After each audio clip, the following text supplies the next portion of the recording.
So with this week's weekly resets, Bungie put out a brand new event called Call to Arms, which I believe is running for the next 3 weeks until the end of the season. And with all things considered, I actually think it's a pretty good event, with some pretty significant issues along with it, but I do like a lot of the offerings that Call to Arms is bringing. It has some really cool cosmetic rewards. It has in-game leaderboards for the first time like ever. It's pretty generous when it comes to loot. And if it wasn't for just a couple of issues regarding the way the event is formatted, I would rate this like probably the best event Bungie has ever released in the history of the game. The main issues that Call to Arms is facing is that there are significant barriers to entry in regard to participating in this event that is honestly making me not super excited to grind and might honestly make me skip the event. And so in this video, I'm going to be going over some of the issues I have with Call to Arms and how Bungie could address some of the problems with Call to Arms, because I actually don't think they'd be that difficult to fix within the coming days. But before I get into the topic, allow me to introduce myself. My name is Donkey and welcome back to another YouTube video. I'm trying to hit 1,500 subscribers by the end of the year, so I'd greatly appreciate it if you hit the subscribe button down below if you enjoy my content. But let's get into the discussion. So to start off, Call to Arms seems to be Bungie's catch-up event going into Renegades, where you're able to complete a variety of different activities that are featured as Call to Arms activities, which will earn you some good loot that's high tiered, and you can earn some pretty good cosmetics. Along with that, there's 2 universal ornaments, a finisher, and like a ghost sparrow ship that you can earn by grinding this event. The main problem that it is experiencing is, in my opinion, the way the scoring system works within this event and some of the things you need to get the high scores in order to earn the best cosmetics in the Call to Arms event. The way the event works is there's a bit of a leaderboard system where when you complete the featured Call to Arms activities, you will earn score by playing these activities with high difficulty modifiers.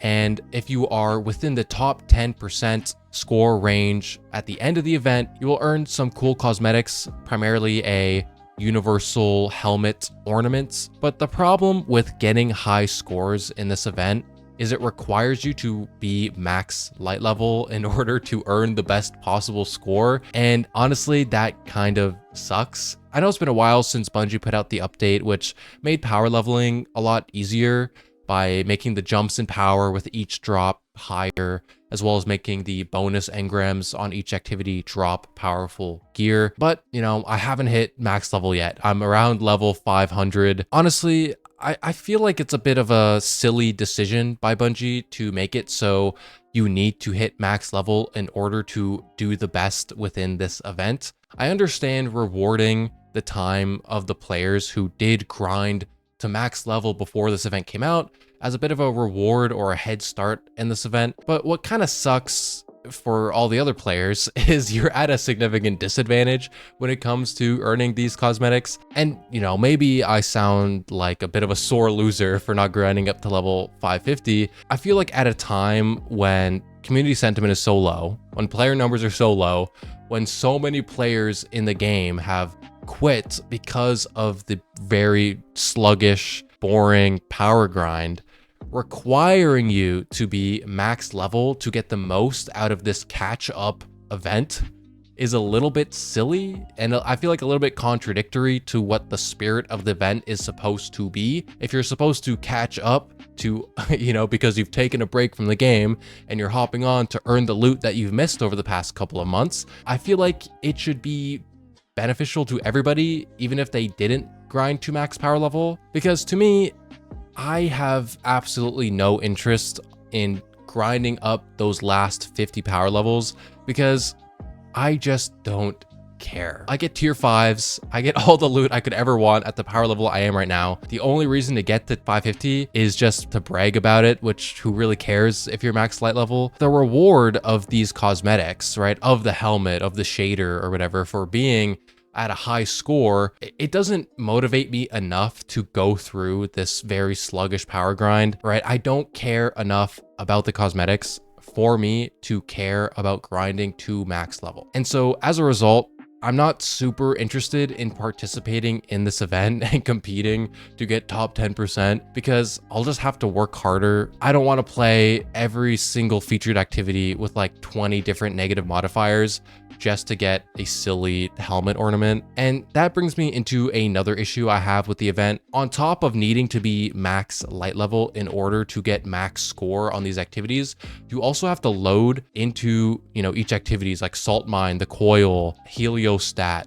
with like 20 different negative modifiers in order to boost your score to the highest projected number. And honestly, it's just not fun to play at all. I played a Salt Mines with as many negative modifiers as I could put onto it. I played with only bows, grounded, high stasis damage, everything, Banes, everything you could put on there. I put on that activity and it was so unfun. I just have no interest on doing that again. I feel like for this event, it might have worked a little bit better if these featured activities should have been set modifiers that aren't customizable, or Bungie gives you this curated experience and they say, here you go, do the best you can in this custom experience we created for you.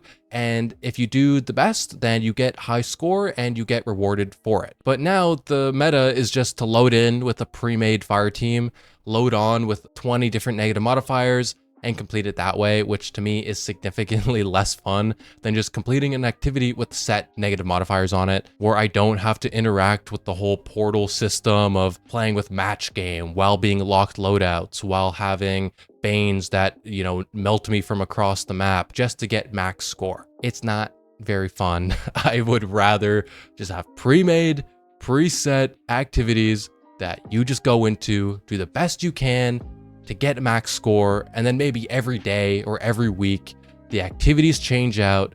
They change out with different modifiers so that you can complete different activities to earn a bunch of loot, to earn some cool cosmetics, and to compete in the leaderboards to do the best you can. And on top of that, power level shouldn't matter. You should just be able to load in, get max score, no matter what power level you on. I think that would have been a much better way to format this event, where you're not gatekeeping a significant portion of the player base who just didn't level to 550, go through the 20-hour slog of a power grind before this event came out, right? I feel like it should be as accessible, as open to the entirety of the player base as possible, considering the dire circumstances that the game is currently in right now. Player numbers are low, player engagement is low.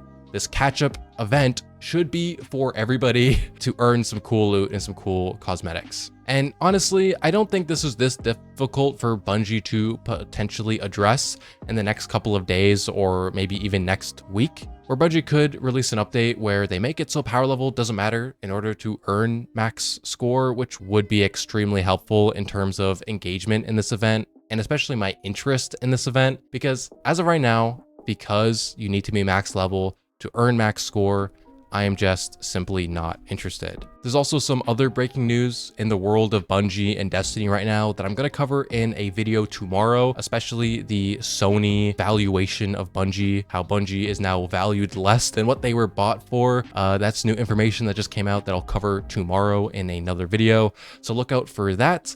But that's all for me, guys, and I hope you have a good rest of your week. If you enjoyed the video, I'd greatly appreciate it if you hit the subscribe button and like button down below. But that's all for me, and peace out.